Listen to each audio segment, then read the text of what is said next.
In addition to my interest in science and building things, I also, as a youth, participated in sports, normally reserved for boys. Baseball, football, I did those things. And I'm sure there was some people saying, oh, she's trying to be a boy. I just enjoyed these things, and I thought, why not? Why not do these things? And I did. It was, however, hard to really excel in either sports or science because of our moves. I was in all these different schools. Did manage to graduate eventually, but a lot of different schools hampered my being able to excel. College was also hampered by lack of finances. I did not get a degree from Columbia, would have loved to, but it didn't happen. But I think there was other things that were supposed to happen for me instead. Didn't let the lack of a degree hold me back. I think I would best describe myself as a self-made person, okay, self-made woman.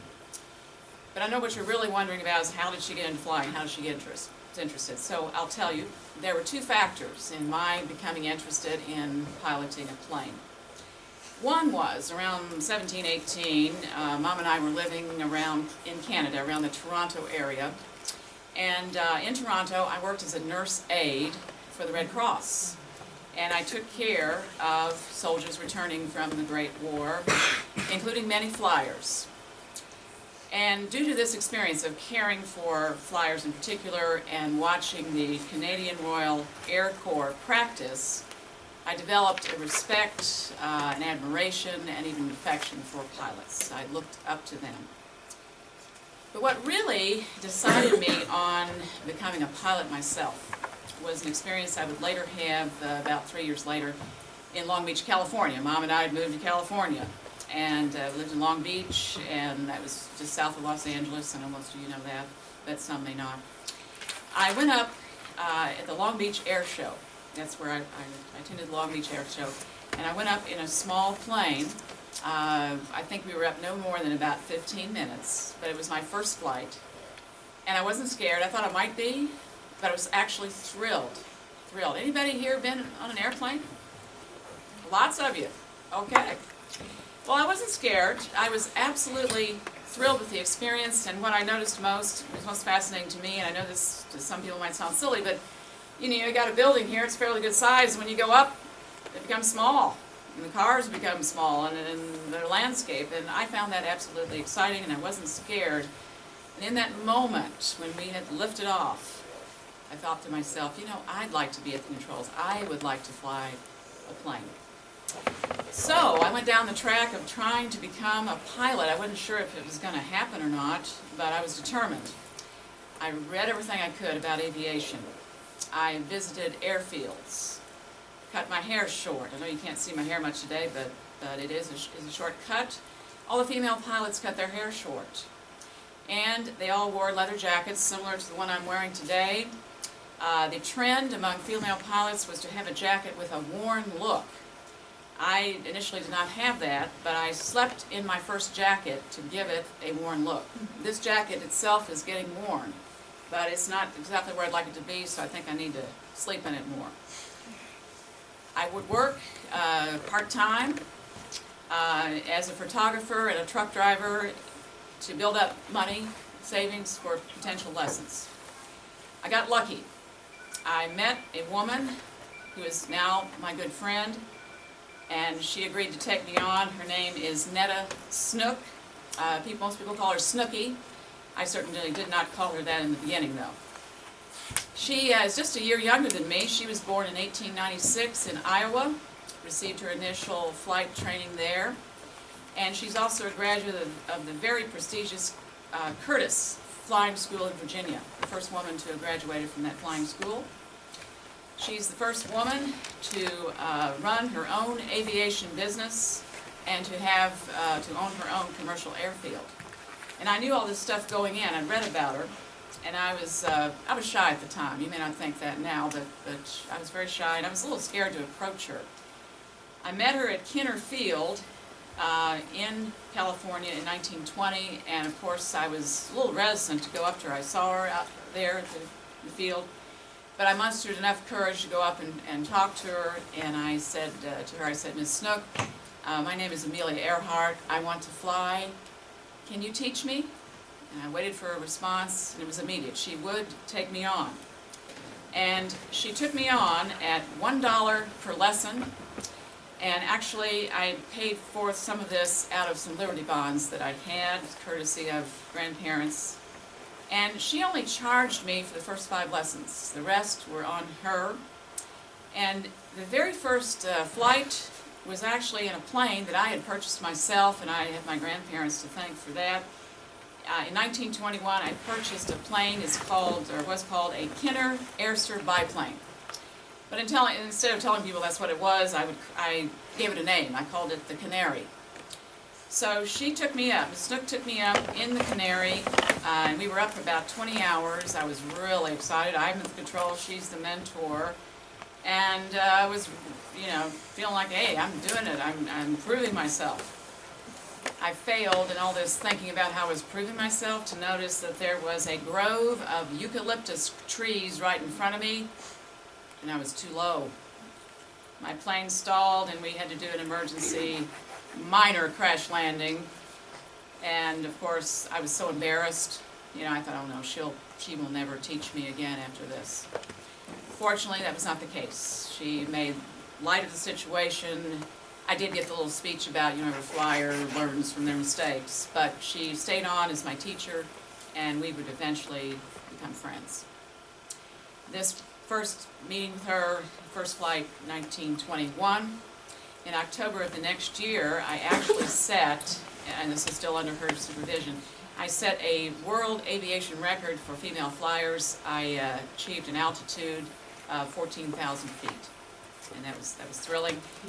A year later, in May of 1923, I finally got my pilot's license, 16th woman to actually get that. Unfortunately, after that, for about 3 or 4 years, problems ensued. They were financial problems, family problems, and I had to sell my plane. Wouldn't be the last plane I would have, however. Mom and I moved from California to Boston, and there I worked as a social worker while we were trying to regroup and get ready to go back to aviation. I actually went to Columbia twice, and the first time I think was early 20s, I guess, before the meeting with Snook, and then the second time was around 25. I didn't finish again, but I did make it back to aviation in 1927. My return to aviation was partly inspired by a very significant event that took place that year. Has anybody here heard of Charles Lindbergh? Okay, 27 was the year Lindbergh made his solo flight across the Atlantic, and he wound up landing in Paris. It was a sensation. And believe it or not, right after his successful flight, there was this buzz going around that maybe a woman could do the same thing. I didn't know if it would be me, but I was approached by a pilot publicity man by the name of Haley. He comes up to me, I forget where we actually met, but he said, Amelia, how would you like to fly across the Atlantic? Well, naturally, I jumped at the chance. Would this be my chance to do this? Wow. He sent me to New York for an interview, and I passed the interview and was selected to be the first woman on a transatlantic flight. And then the boom was lowered. I wasn't going to pilot the plane. I was going to be a passenger. I was shocked and appalled. And I also heard some scuttlebutt that they had decided this even before the interview. They wanted a woman, but they didn't think a woman could pilot a plane. Well, I was determined to show them eventually, and I almost didn't go on this flight because I didn't want to be a passenger. But I thought, well, maybe this is a first start. People will at least be more aware of me, and then I eventually can do it myself. So I went. June 17th, 1928, I was on my first transatlantic flight as a passenger. The pilot was Bill Stoltz, and I learned a lot from him, so this was still a good thing to do, I think. We took off from a town with a very interesting name, Trespicy Harbor, Newfoundland. We took off from there. It was a 20-hour and 40-minute flight, and we landed in Bury Point, Wales, in the United Kingdom. It was an interesting flight, but I have to admit, at times, anger welled up in me, and I think I was later to tell somebody that's made it into the press that I felt like either a baggage or a sack of potatoes. So I was of mixed emotions during this. On the other hand, there was a great silver lining to the whole thing. When we got back, we went to New York, and there was a reception and parade in my honor, and the press dubbed me the Lindy Lady. So I liked that because that was a little bit of publicity for me and maybe a first step toward getting to fly alone myself. Then a very special man came into my life, a publisher by the name of George Putnam. And he came to me and said, Amelia, you know, any story you could tell about this transatlantic flight, your experience thereof, I think it might make a good book. So I wrote the book, and he published it and helped me promote it. We became friends, and in 1931 we were married. We have a very special marriage, and it is a relationship of equals. And I appreciate that fact. As I mentioned already, I promoted aviation through numerous public appearances, and most of those came after this first transatlantic flight as a passenger. And as I've already mentioned, along with some of these appearances talking about aviation and women's opportunities, I also did some product endorsements, and one of them being women's fashions. As a result of these product endorsements in women's fashions, I was offered a position at Cosmopolitan magazine as an associate editor. And I was very grateful to have that position because through that magazine, I continued to promote aviation through articles that I wrote. As a result of Cosmopolitan, I became Vice President of National Airways and also worked for Trans World Airlines, also known as TWA. I was something of a heroine, I think. The press had something to do with that, and this public affection, admiration. But I wanted to be a heroine on my terms. My terms were that I wanted to have respect as an aviator. And I wanted to obviously be more than a passenger. So with my husband's help, beginning at around 29, we made preparations for a first solo flight across the Atlantic. In preparation for this, in 29, I participated in an air derby, and I flew from Santa Monica, California to Cleveland, Ohio. This was the first flight across the United States for a woman, the first solo flight in preparation. Also, a couple of years later, in 1931, I achieved another world altitude record for a female pilot, a height of 18,415 feet. And I was very, very proud of that.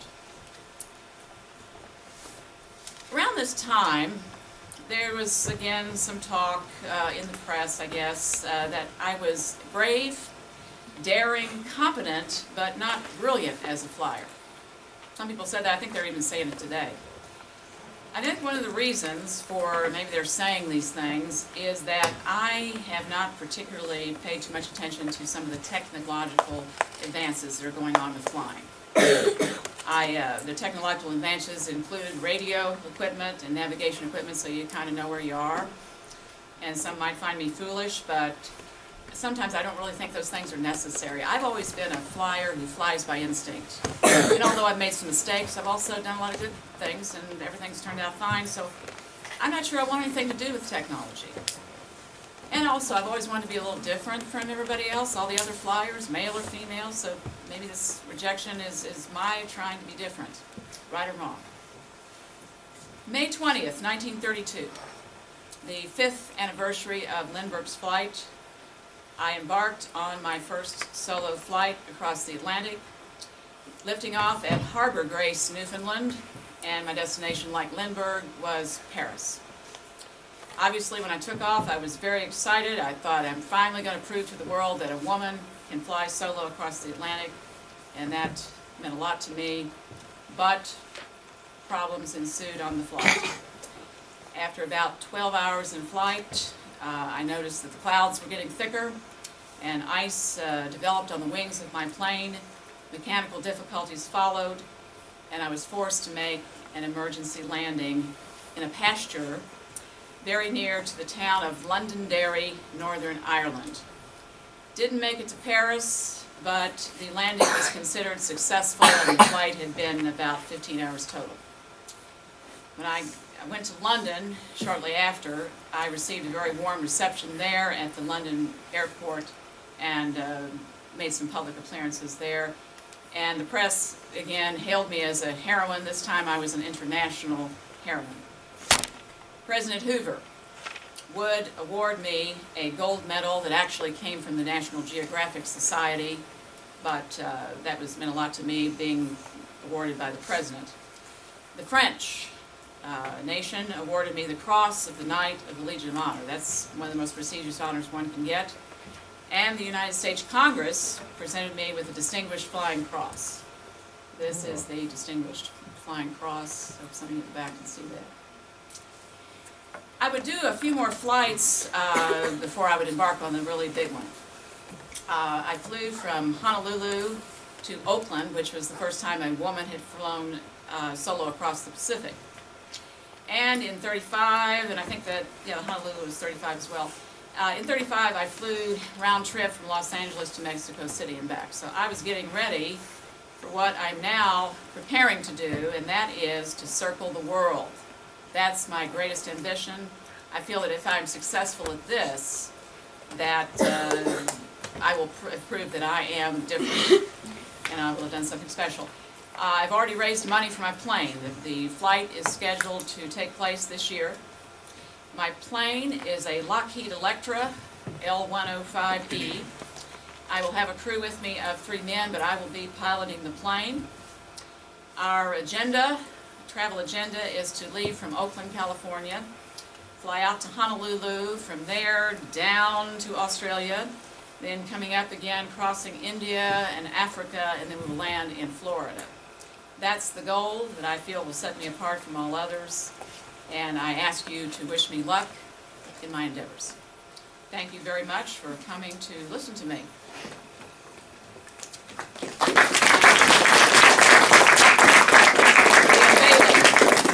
You obviously know that I'm not really Amelia Earhart, right? My name is Barbara Gibler. I am an instructor of history at Sinclair Community College, and Mr. Bowles back there somewhere, over here, sorry. Thought you were somebody else, I can't do that. Peripheral vision. I wouldn't have passed a flying test, believe me. I'm a teacher at Sinclair. Mr. Bowles is a former student of mine, and you are very fortunate to have him because he is a born teacher. And he's covering a lot of the same material that I cover in my classes. I've been at Sinclair for 9 years, but I also taught at Xavier and UC here in Cincinnati, and I'm from Kentucky. You may be picking up the accent. Taught at Bellarmine University down there and a couple of colleges in Indiana. So, I want to tell you, in case you don't know some details of what happened. You know that last flight, Amelia did not come back. I'm sure most of you, some of you studied about Amelia in your schools, other than just what you might have picked up here. Who studied about Amelia Earhart before? Okay, so, I'm sure you know that she didn't come back. What you may not know, and I have to confess I did not know, is that this flight, as she described it, she described going to Honolulu, Australia, India, Africa, flying west. That was railroaded. That flight had mechanical difficulties and had to land, I think, at Pearl Harbor. So it was scrapped. There was damage to the plane. Amelia had to get more funding for a second flight. It was a second flight where she was lost. The second flight involved leaving from Oakland, going to Florida, and then across Central and South America, and then down toward New Guinea, South Seas. As many of you may know, that flight disappeared off the coast of New Guinea and vanished somewhere off of a little island near New Guinea called New Howland Island in the South Pacific. Obviously, she was trying to circumnavigate the globe, and it didn't work. Pieces of her plane were found in 1991. Did anybody know that they actually found pieces of her plane? Okay, I thought that was a very interesting fact. In addition to pieces of the plane, they found, forgive my scarf, it's just not going to stay on. They found several artifacts on Pacific islands, such as clothing, tools, and even a jar of freckle cream. If you've ever seen any pictures of Amelia, anybody seen any pictures of Amelia? She's all over Google. She definitely had freckles, so they pretty much figured out that was her cream. Question is, why did this happen? After all these efforts that she'd made, she distinguished herself, why did this happen? Several theories. I'm only going to share 2 of them with you. One is, and I find this to be probably the most convincing, the tragic, the plane ran out of fuel. Now, I don't know if this was Earhart's fault or somebody else messed up, you know, or they just miscalculated, whatever. They ran out of fuel. The theory is that the plane was either ditched or crashed some 35 to 100 miles off of this new Holland Island. Second theory that I find interesting, although I don't know if it can be proven, and that theory is that Amelia was on a spy mission for President Roosevelt. She was spying on the Japanese. If this is true, it would indicate that President Roosevelt and the U.S. in general was much more, or much less, isolationist as my generation was taught in the 30s. It would have made sense, maybe for some kind of spy mission to be going on, because those of you that really know your history may know that by 37 Japan had launched an all-out attack on China with the goal of dominating the South Pacific. And so it would have been reasonable to assume that maybe some kind of spy mission was going on. As far as I know, this theory cannot be proven. End result of all this, if it's true, if it was a spy mission, she might have done a suicide crash to avoid being captured, or her plane may have been already shot down by the Japanese and she could have been captured and died in a prison camp. I tend to favor the loss of fuel. Some of you might have some extra input on this if you've studied Amelia Earhart. In every audience I've ever performed for, there's always been somebody that knows an extra detail or two. Whatever happened, it was tragic, whatever happened, she was declared legally dead in 1939. I would like to open up the floor now for any questions you might have, and if there's something I can't answer, I'm just going to kind of note it. And I might call upon any museum experts we have, or any adults we have in the audience that might know some things that I might not. This is a kind of a maiden voyage thing for me. I've done historical acting before, but not Amelia Earhart. So if there's something I don't know, you're just giving me the opportunity to find out more, because I'd like to do this again. So do we have any questions from anybody? Don't all speak at once. That's what I often say to my classes. Nobody? Yes. It seems more recently than 91 you mentioned they had found some artifacts. There's been other things in the news quite recently. Have those not been, authenticated that they were actually, I mean, I've heard of shoes. Shoes? Yeah, I found shoes. I mean, recently, much more so than 91. There wasn't a lot of detail in my research. They talk about clothing, and shoes would be part of that aspect. A lot of times historians do take time to try to authenticate things, but that's something I want to further investigate. Yeah. Just what more did they find?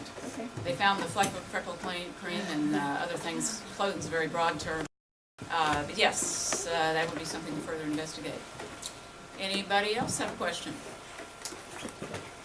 Somebody might have some kind of question. Yes, ma'am. Was she using, I know she was anti-technology, was she anti-technology of navigation in that, at that point during that flight, or did she have I radio, presume, or what? so based on the research I did. Okay. Of course, she had three other people with her. If I can see I'm not wearing, I wear glasses normally. I'm not wearing them today because Amelia I'm sure she had passed the vision test and nobody's going to hire somebody who can't see.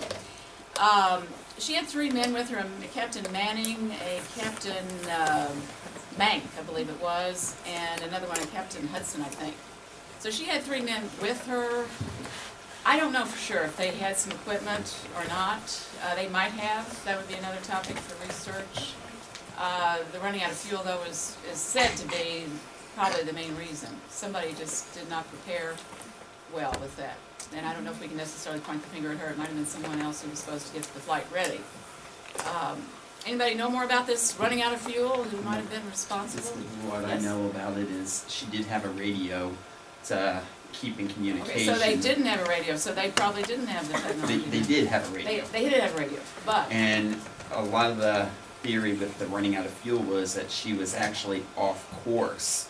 And why she was trying to get back on course is when she ran out of fuel.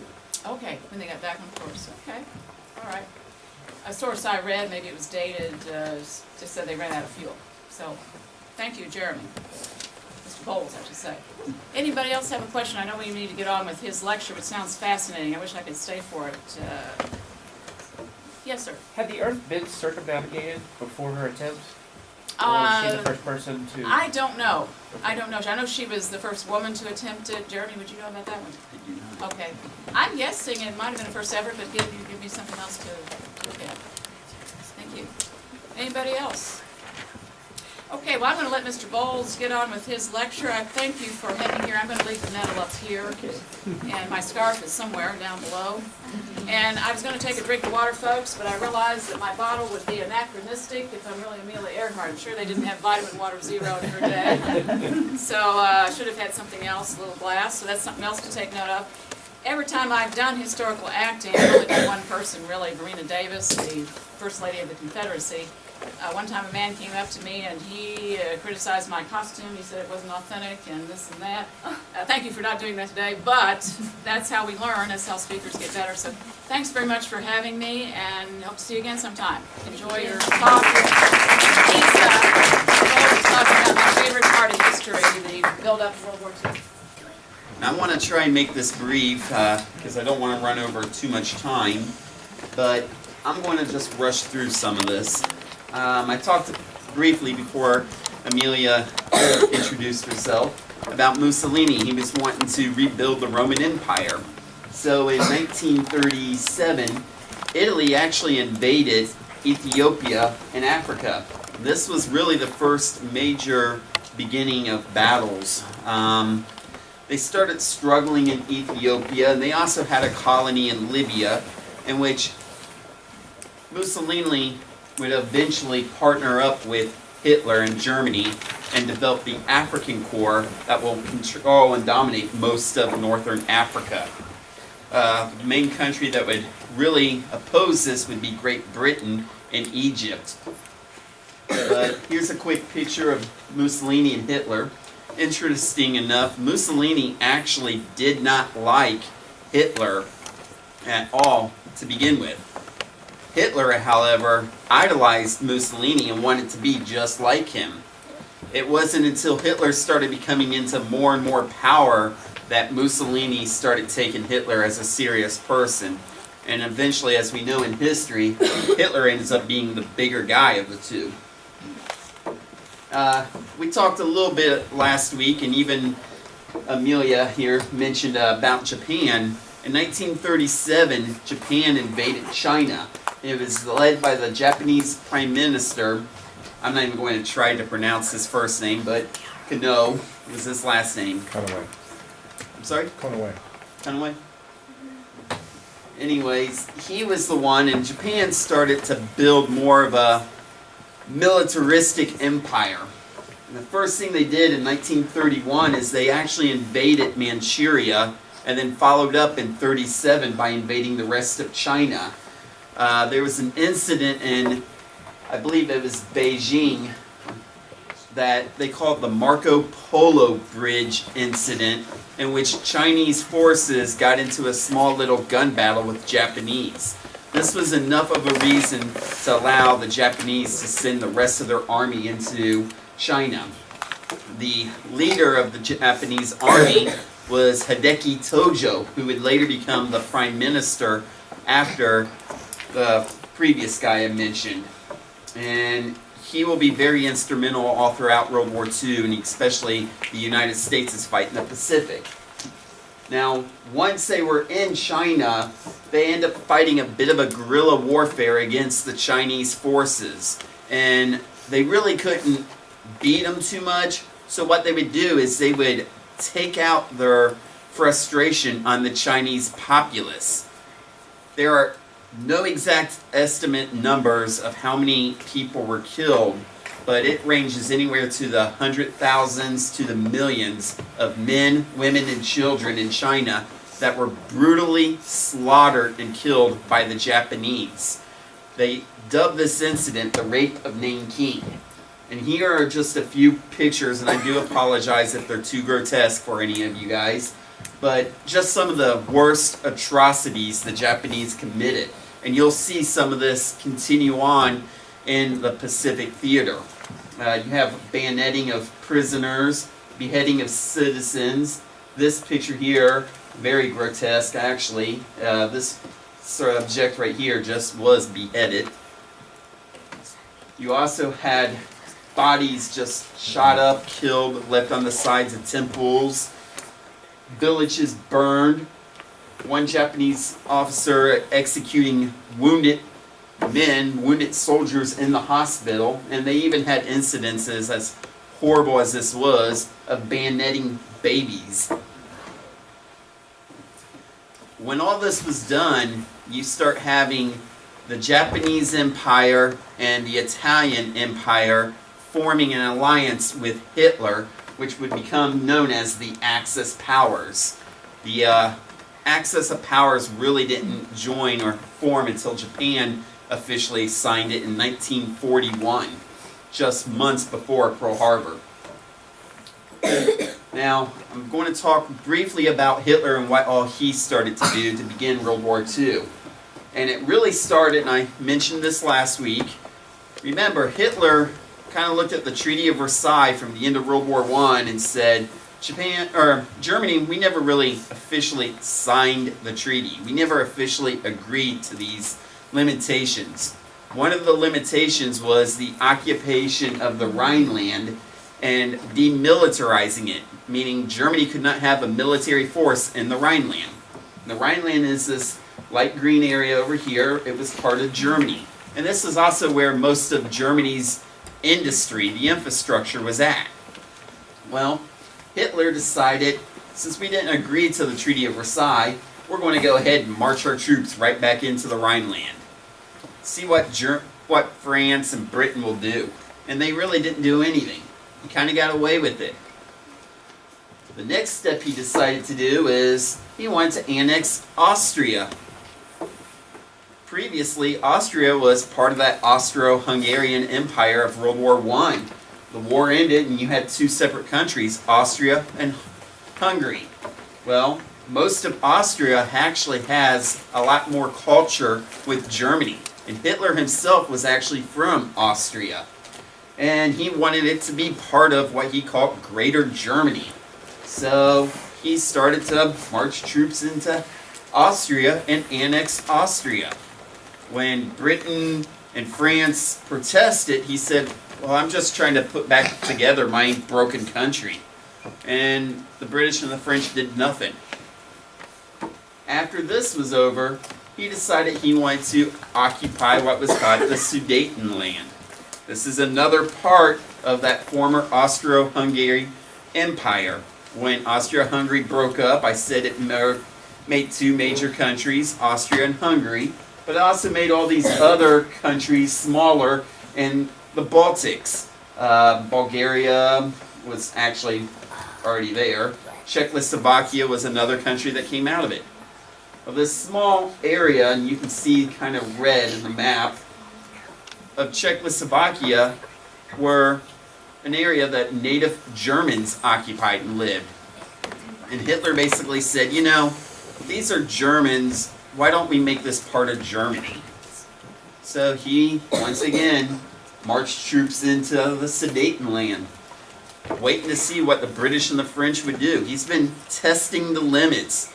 You know, guys know how when your mom tells you to go to bed at night, and you don't really want to, and you're like, 10 more minutes, Mom.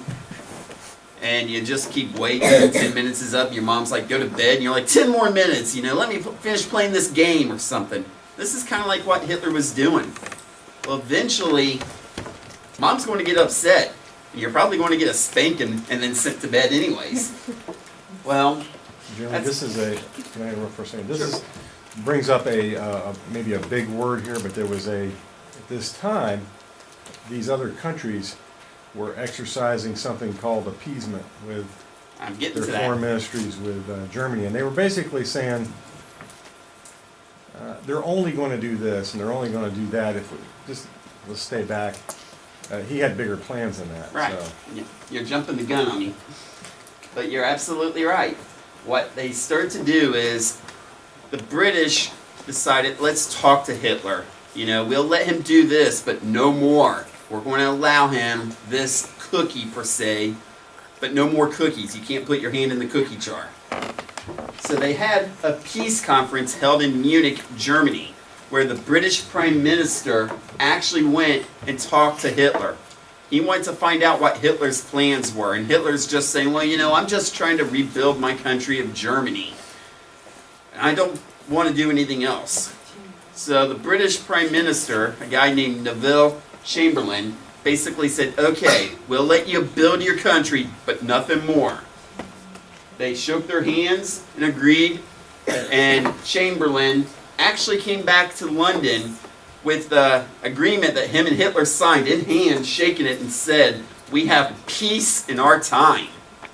Almost the very next day, after Chamberlain said we had peace in our time, Hitler went ahead and invaded the rest of Czechoslovakia, took control of it. That kind of made Chamberlain look like pretty much an arrogant fool. So he was outed as Prime Minister, and a new British Prime Minister took seat and took power, a guy named Winston Churchill.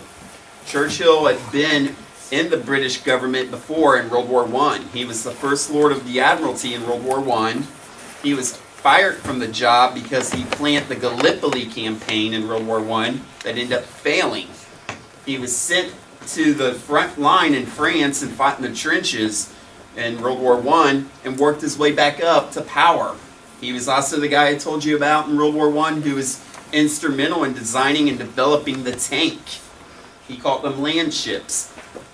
Well, now Churchill's going to be in charge of Great Britain, and he's not going to be like Chamberlain and say, we're just going to let Hitler get this one last cookie. He's going to start being a little more strict. Hitler knew this, so he decided if he wants to do anything more, he's going to have to make some allies other than Italy. And the biggest country that he was afraid of, just like in World War I, Germany was afraid of, was Russia. Russia was, at this time now, the Soviet Union, a communist country. And it was led by this guy, Joseph Stalin. Hitler hated Stalin, and Stalin hated Hitler. But Hitler came up to Stalin and said, hey, I want to make a deal with you. I'm not going to fight you if you don't fight me. I'm not going to tell the British and the French my plans, but I want to invade Poland. And part of Poland should be Germany anyways. And if you help me and you invade the other part, I'll let you have half of Poland and I'll take the other half. There's this little bit of Germany called East Prussia that's isolated from the rest of Germany. So this section of Poland between it, they call it the Polish Corridor. And Hitler reasoned, well, there should be no island part of our country and another country. This should be all one. So on September 1st, 1939, Hitler invaded Poland.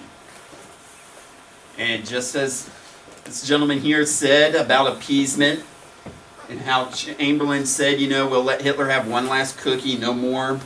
Well, Chamberlain's no longer in the air. It's Churchill. So Britain and France, after Hitler invades Poland, they say enough is enough. And they declare war on Germany. This is according to historical points on September 1st, 1939. World War II officially began.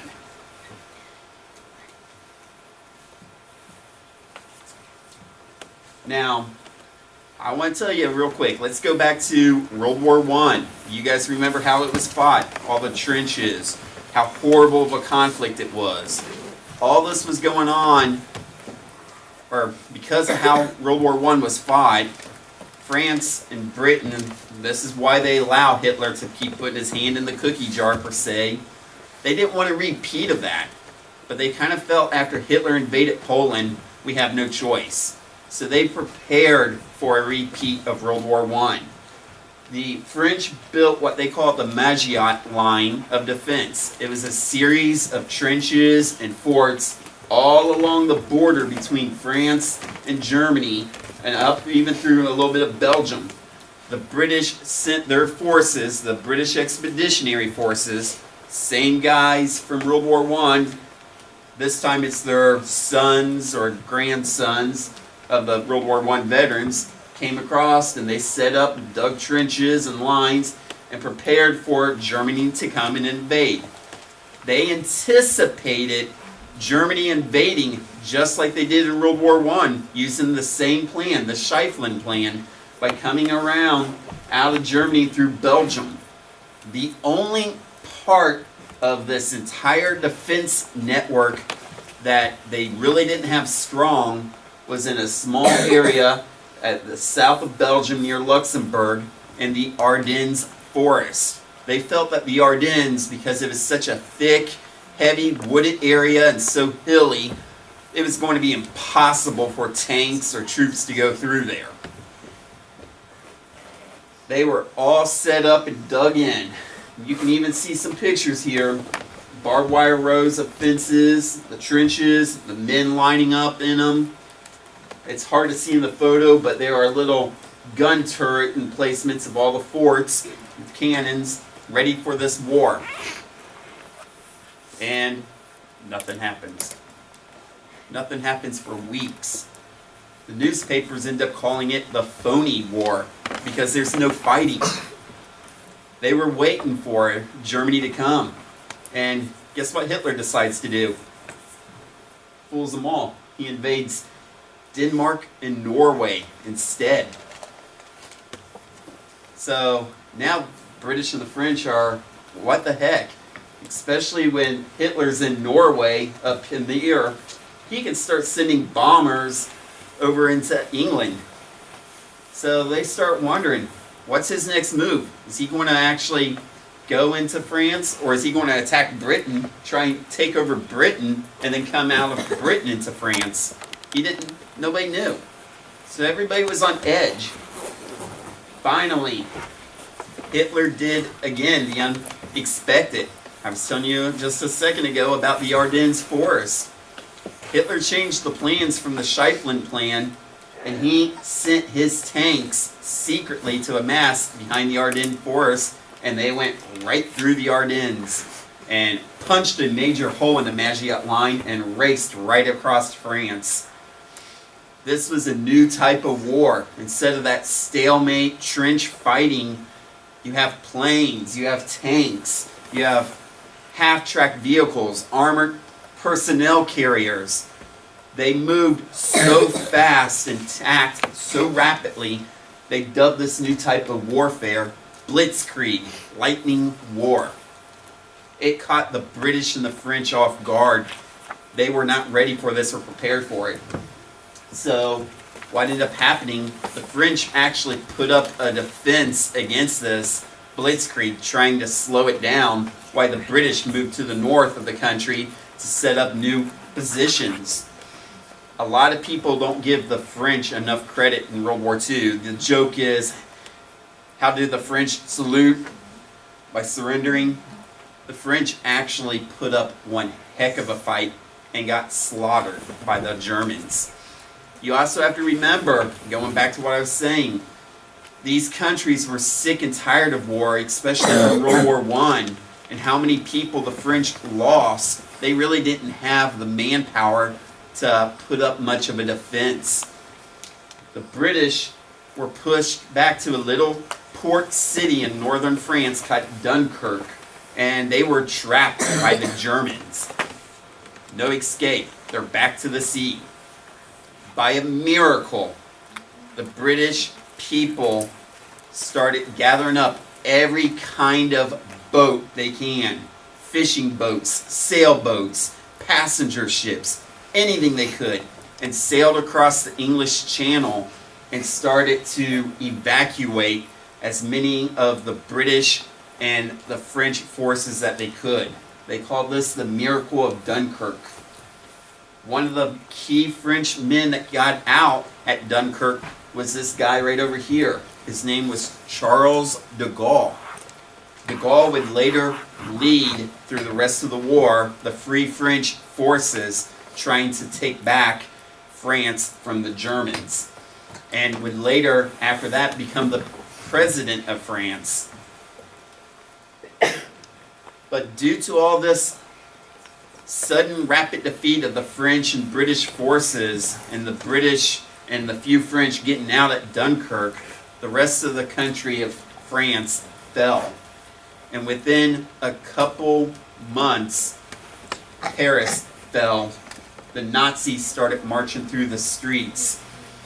This is a real classic, famous picture of some of the French Parisians, and I don't remember the gentleman's name, but you can see he was actually crying that France was defeated and was now occupied by the Germans. Hitler was so excited he took one trip the entire time and visited Paris. Now, of course, here's a picture of Hitler in front of the Eiffel Tower. When it was done, he was quoted to have said, "Paris was so beautiful. Let's make Berlin so much better. You know, Germany's the greatest country in the world." Hitler even formed a bit of an alliance with a former French general from World War I, a World War I veteran named Pétain, and basically agreed what he would do is Germany would control France, but they would let some of the French occupy and run part of their country, especially in the south, as long as they would ally themselves with the Germans. So you end up having a division in France. The northern part of France was the occupied zone by the Germans, and the southern part, they call it the free zone, was the Vichy French. The Vichy French would again ally themselves with the Germans. After France fell, came what was called the Battle of Britain. Now, I'm not going to go into a lot of detail about that because I can do a whole class on the Battle of Britain alone. But I'm just going to give you the highlights.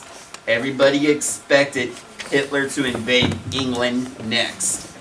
They even had a plan they called Operation Sea Lion to load up German troops on transports and send them across the English Channel to invade Great Britain. What they started to do is Hitler used his air force, called the Luftwaffe, to start bombing Britain.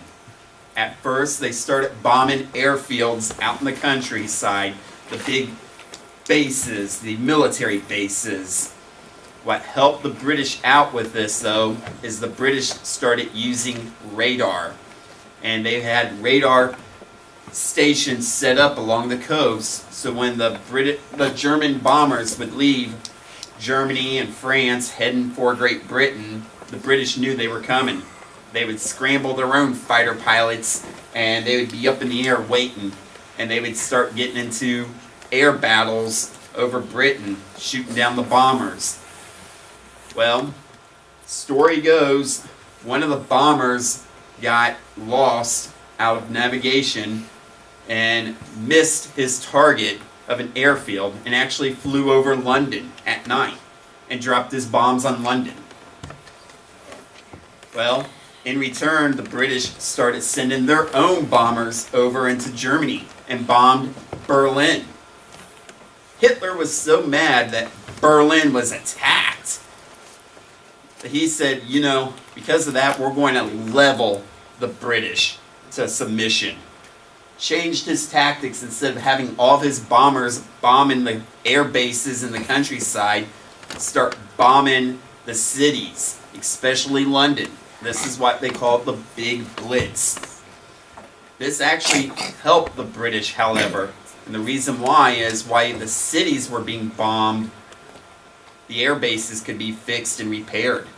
They could have new pilots come in and be taught and trained.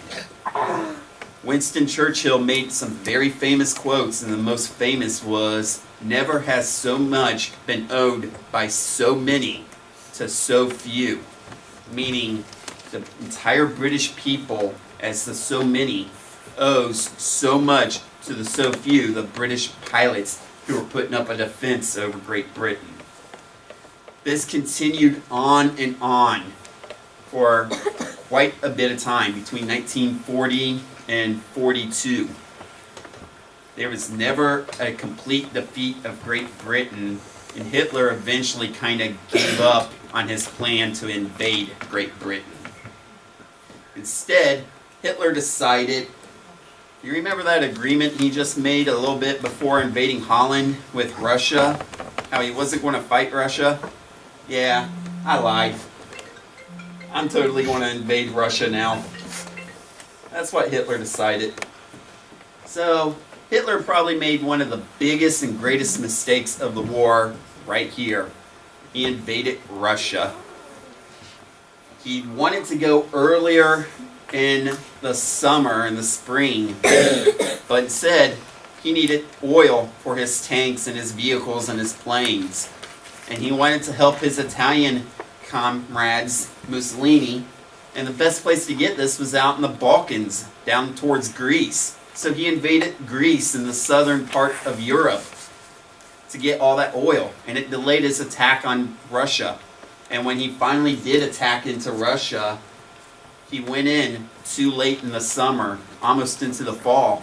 And by the time he pushed all the way into Moscow and deep into Russia, the Russian winter came. And just like in Napoleon, in the Napoleonic Wars, the Germans froze in the winter. They didn't have enough supplies, equipment, warm clothes, food, and it became a heavy stalemate. This became the largest ground battle ever, even to this day, with the Russians and the Germans. You hear about some of the more famous cities and battles like the Battle of Stalingrad. Eventually, the Russians defeated the Germans, and the Germans lost an entire army group, which is hundreds of thousands of men. This would go on, but for right now, it seemed like Germany was winning the war everywhere. They controlled all of Europe. Everything but Great Britain. The only countries fighting against Germany were the British, who were trying to struggle to maintain their own island, and the Russians. It did seem like help would come. They wanted help coming from the United States, but as Amelia Earhart mentioned, our country was an isolationist country. Our veterans coming back from World War I kind of said, never again. We never want to get into this problems, never this bad of a fight, with millions of people dying. We looked at all this as Europe's problem. Well, Europe's problem, Japan's problem, all's going to come to a head and spill on our own doorsteps very soon. And that'll be next week. But I'm going to wrap it up for today, and like I said, it's been a great honor teaching you guys. I've enjoyed it very much. I hope that you all have enjoyed it and learned something from me. Next week, Dave will be teaching. I will be around some all throughout his classes. I think there's a few that I might end up helping teach along with Justin. But if you guys have any questions, please feel free to ask. Other than that, I'm going to let you guys go for the day.